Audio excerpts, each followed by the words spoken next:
Com certeza. Pô, supondo aqui, fazer um exercício mental.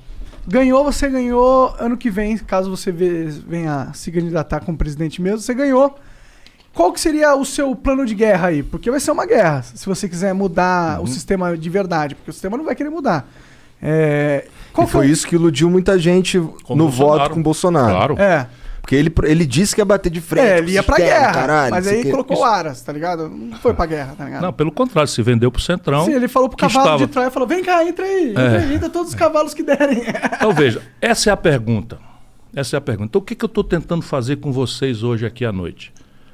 A gente podia estar conversando de coisas mais agradáveis, não é? Pra mim é super agradável. Eu tô falando, mas eu tô tentando dizer, olha, aqui tem que dizer de onde vem o dinheiro, quanto custa, e tô cutucando que a herança não paga e tal, por quê? Eu tô baixando a bola do cidadão que está prestando atenção em mim, que é a primeira providência da guerra. Contra o sistema é você não mentir.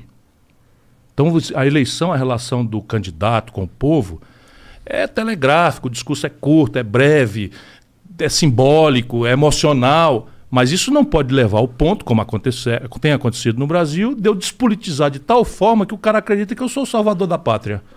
Sabe qual é o resultado? Eu sou um mentiroso e no dia seguinte ele vai tirar o apoio de mim no primeiro dia. O sistema vem para comer meu fígado e as pessoas que me deram poder vão estar se sentindo traídas porque eu menti. Tá aí o Bolsonaro. Exatamente. Só não caiu ainda porque comprou o Centrão e está garantindo a custa de bilhões de reais, saiu hoje na Folha, 20 bilhões de reais de orçamento paralelo, clandestino, que é simplesmente 2/3 de tudo que está sendo gasto no Brasil. Estão sendo distribuídos pelos deputados desse tipo de coisa, roubando um terço, a metade. Tratoraço, quer comprar trator por aí afora, quando a grande questão é socorro emergencial, vacina, sabe? Crédito para microempresas sobreviver à pandemia. 20 bilhões estão sendo gastos comprando trator superfaturado para distribuir para prefeito no interior e tal.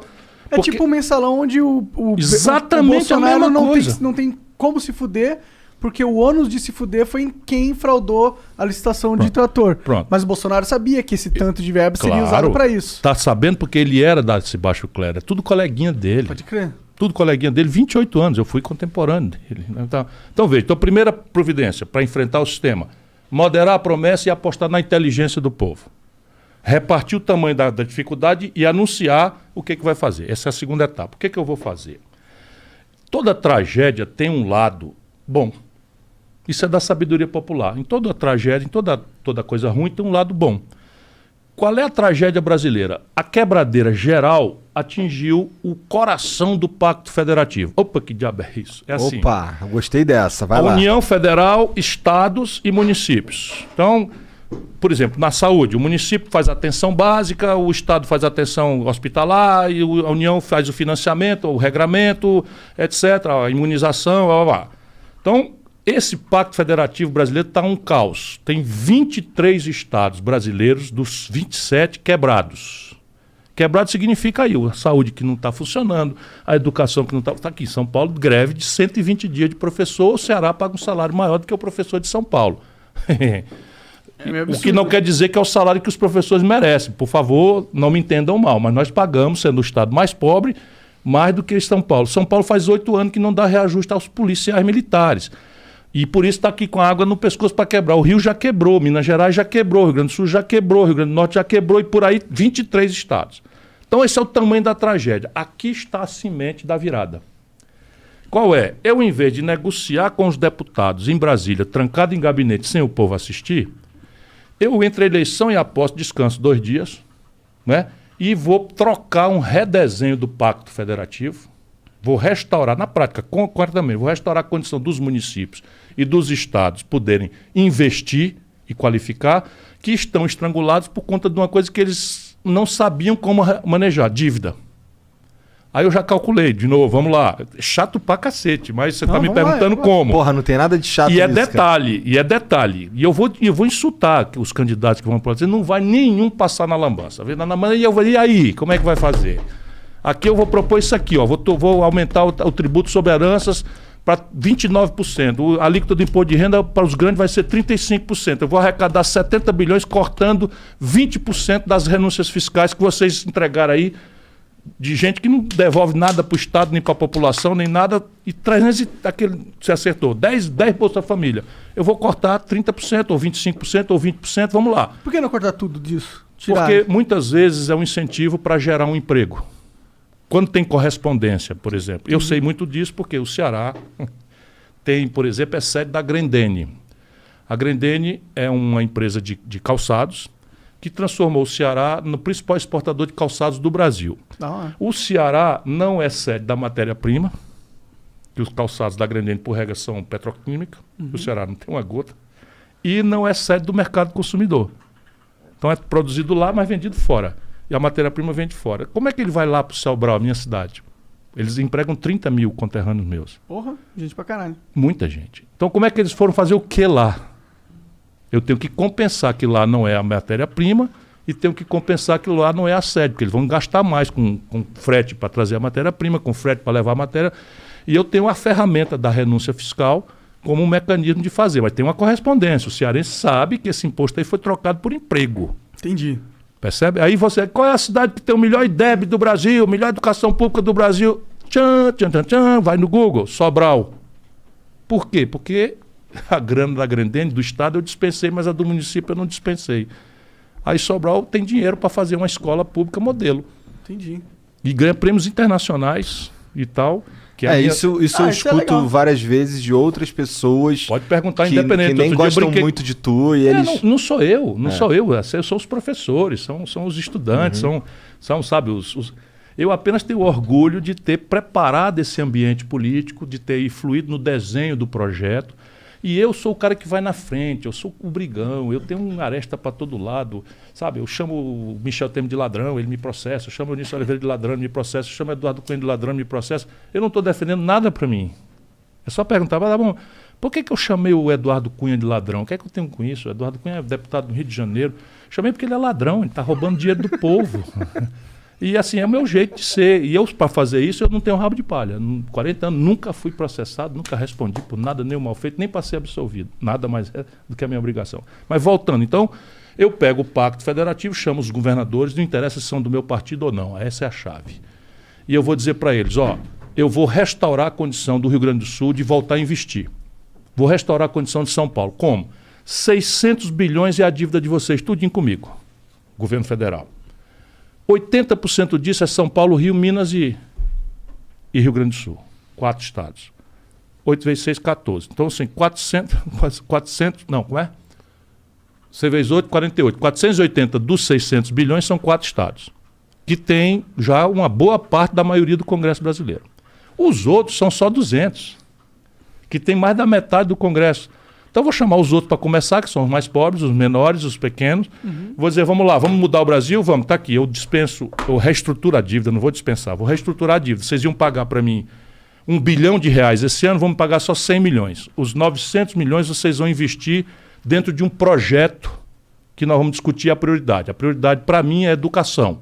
Mas eu topo se você quiser fazer saúde. Mas eu não topo se você quiser fazer fonte luminosa. Aí eu não topo. É uma coisa de planejamento partilhado. Eu não vou impor, mas vou dar uma linha de prioridade para ter coerência. Saneamento básico, topo. Moradia popular, topo também. Por quê? Porque eu resolvo quatro assuntos de uma só cajadada. O emprego. E resolvo o problema de saúde, né? Do saneamento básico na porta do cidadão, do aluguel, do papel da casa, das periferias todas. Ninguém tem o papel da casa, não pode ser cidadão, não pode tomar um empréstimo, não pode dar garantia. Tudo isso coisa que eu já fiz. Funciona. Né? Funciona para valer. Né? Eu digo, eu quero ter uma chance porque eu sou treinado. Eu estou me apresentando. Por favor, não pense que é autoelogio, não. Mas né, o cara tem que se exibir um pouquinho. Mas esses 900 milhões aí... Aí pronto, aí vira o quê? Vira uma dívida do Estado com outro prazo. Ele vai continuar devendo, só que com outro prazo. E esse milhão agora, em vez de ir para a União Federal, vai ficar com ele. E não vai fazer uma falta imediata para a União? Vai. Aí eu tenho que dizer como é que eu vou resolver o problema da falta para a União. Aí o que eu vou fazer? Pego 300 bilhões, 340 bilhões, 330 bilhões de renúncia fiscal, corto 25%. Aí eu pego o tributo sobre heranças, que é de 4%, eu vou fazer uma escala. Eu pego o ITR, vou falar baixinho aqui para eles não ficarem muito zangados comigo. Sabe o que é o ITR? Não. Imposto Territorial Rural, que é o IPTU do campo. Tá. Pois bem, o Brasilzão, fazenda brasileira, a grande fazenda do mundo do agronegócio, que lucra loucamente, recolhe de imposto territorial rural menos do que a cidade de São Paulo recorre de IPTU. Porra. É assim. Então esses caras não vão dizer, olha, o cara agora vai querer cobrar imposto, cara. Eu estava descendo hoje de Campos do Jordão, ali pertinho de Pindamonhangaba, onde eu nasci, Taubaté e tal, não sei o que e tal, o gado ali. Onde é que já se viu criação extensiva de gado dentro da cidade? Sabe, dentro da cidade é para você ter uma estrutura de produção de coisa de valor agregado alto que se distribui ali, que é verdura, é cenoura, é beterraba, percebe? Só é assim porque... E é o que eu pretendo fazer. Não vai ser o governo federal, vai ser para os municípios. Então vai ser, a UTR vai mudar. E agora quem faz a planta de valores de São Paulo, da cidade de São Paulo, ou de Pindamonhangaba, ou de Taubaté, vai fazer a planta de valores da base rural. Simples assim. Hoje é algo federal. Federal, que não faz nada. Isso depois de 30 anos de governo de esquerda. Isso é um negócio de doido. A mentira da goela, a mistificação, a empulhação no Brasil é um ponto político. Então vamos lá. Depois você tem a tributação sobre o imposto de renda das pessoas jurídicas e físicas no lucros e dividendos. Isso é o seguinte, se a empresa faturar e reinvestir, isso é muito bom para a comunidade. É. Sim. Muito bom para a comunidade, então não tem que ter imposto. Mas se o dono, pessoa física, tira da empresa esse lucro e dividendo, é ou não é razoável que ele pague imposto de renda? É razoável. E o mundo outros inteiro... Não, o mundo inteiro, para não dizer o mundo inteiro, só o Brasil e a Estônia não cobram. A Estônia é um pequeno país do leste da Europa. E de tanto eu falar aqui, está repercutindo lá. E o debate abriu no Congresso da Estônia para resolver. Sério? Sério. Só que eu já cobrei esse imposto aqui, Monark. Eu já cobrei. Eu era ministro da Fazenda do Itamar, eu cobrei. Aí, de repente, a dita esquerda de Goela revogou e nunca mais. E eu outro dia estava num coisa com o presidente de um grande banco, fica quase devassada a privacidade do cara, porque só são três. Eu estava conversando com ele, olha, desculpa, eu não sou inimigo de ninguém, pelo contrário, vai ver o que eu fiz de estimular empresas no Ceará. Eu chamo o Ceará porque é um lugar onde as pessoas podem conferir, esse cara é tão bom assim, é um mentiroso, é mais um picareta, é mais um demagogo. Eu acho que todo mundo devia ser desconfiado da população, do político. E procurar. Hoje tem o Google, cara. Hoje é bem mais fácil. Na minha época não tinha Google, você imagina. Então, hoje tem o Google. O cara disse que a escola do Ceará agora tem cota para rico. Sabia? Cota para rico? Cota para rico. Então, como é que é? Uma cota ao contrário? É, uma cota ao contrário. Por quê? Porque nós começamos a escola de tempo integral, profissionalizante, com aquele estágio remunerado, profissões altissimamente modernas e tal. E como a gente não podia fazer para todo mundo ao mesmo tempo, começamos a dar uma prioridade, que é a nossa lógica. É o seguinte, só pode entrar nessa escola, que é um prédio espetacular, e tem tela de cristal líquido em algumas, e tem laboratório de ponta, e tem tudo. Uma escola, se procurar a melhor escola de São Paulo, e compara. Vai no Google, quem estiver desconfiando. Né? No sertão do Ceará, então nos lugares mais pobres, nós metemos lá, e com a condição, só pode entrar nela quem vem da escola pública. Que era uma forma de dar prioridade ao pobre. Ah, legal. Aí o Ministério Público foi dizer, isso está errado, é inconstitucional. A escola pública tem que ser de acesso a todos. Aí nós ficamos ali e tal, tá bom. Mas vamos dar prioridade para os pobres? Vamos. Então vamos fazer um termo de ajuste de conduta, que é um TAC, feito com o Ministério Público, que deu uma cota para rico. Quanto que é a cota de rico? 20%.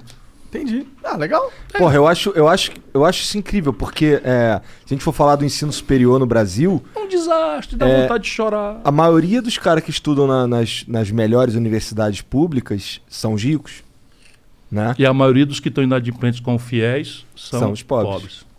É uma contradição terrível. Depois de 6 governos ditos de esquerda no Brasil.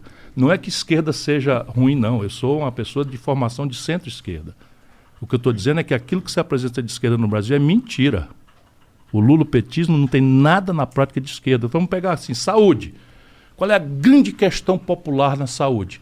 É a atenção básica, onde resolve 80% dos problemas. A prevenção. Então, diabetes, hipertensão. Se você fizer a prevenção no posto de saúde, agora chama unidade básica de saúde, né, você não vai ter o pé diabético lá na frente. Eu também fui secretário de saúde. Para treinar, né? Então, treinar mesmo. Tal. Então, repare. Então, na atenção básica, como é que está funcionando? Primeiro, falta médico. Grande problema. Por quê? Porque a formação médica no Brasil foi terceirizada. E ao invés de eu formar médicos da forma que eu preciso para a população, eu formo médicos assim como as organizações da medicina acham que deve fazer, que elas monopolizam de forma privada as residências. Então eu não tenho mais médico clínico geral, eu não tenho mais sanitarista, médico de saúde pública, de família, não tenho. É porque esses também são os médicos que ganham menos, né? Muito menos. Então, mas aí, solução petista. Vamos mudar a formação. Traz de Cuba. Traz de Cuba. Espera aí um pouquinho. Aí os médicos entram em pé de guerra. Com razão, em parte. Embora passaram da conta. Né? Passaram da conta. Mas é o seguinte, o que é que tem que fazer? Você tem que fazer a formação. Eu consegui uma escola de medicina para Sobral.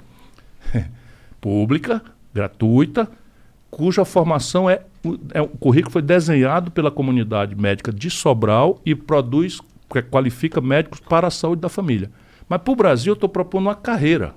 Não tem o promotor? Ora, o promotor não gosta de estar em Tremembé, não sei o que e tal, porque ele quer estar na capital, quer estar em Campinas, quer estar... Então tá bom. Ele jovem vai começar lá na pequena comarca, mas já sabe que é uma carreira em que ele vai progredir, não é? Por mérito, por tempo. Então, temos que fazer uma carreira médica. Essa é a minha proposta, mas meter na formação. Hoje o Brasil tem precaríssima oferta de anestesista. Tem mesmo. E o ato cirúrgico morre. Então não tem mais um concurso para anestesia no Brasil. Você abre um concurso para médico anestesista, eles não comparecem. Por quê? Porque o ato cirúrgico precisa vitalmente deles e com razão, não estou condenando não. Quem tem que organizar isso é o Estado. Né? O que eles fazem? Criaram cooperativas e cobram por procedimento. É isso. É isso. Só que o procedimento que um anestesista cobra, às vezes, equivale ao salário do cirurgião. Já paguei bastante grana de anestesia. Sim, mas eles estão errados? Não, quem está errado é quem organiza a paróquia. Percebe? É porque não tem um projeto. Vamos lá. Enfrentamento das drogas. Qual é a política? O mundo inteiro está perplexo. O mundo inteiro perplexo. Como é que faz? Libera e tal. Não deu certo. Falando em droga mais pesada, naturalmente. Tranca, guerra contra a droga. Foi uma tragédia. E aqui adotamos a política de guerra contra a droga por influência norte-americana, pura e simples, do governo do Lula. Minimamente tinha que ter o debate. É exatamente o que eu proponho. Então, mas se a sociedade brasileira fosse hoje votar num referendo sobre liberação de maconha, por exemplo, eu acho que ela seria contra. Ela seria contra se o debate fosse feito na condição que está hoje.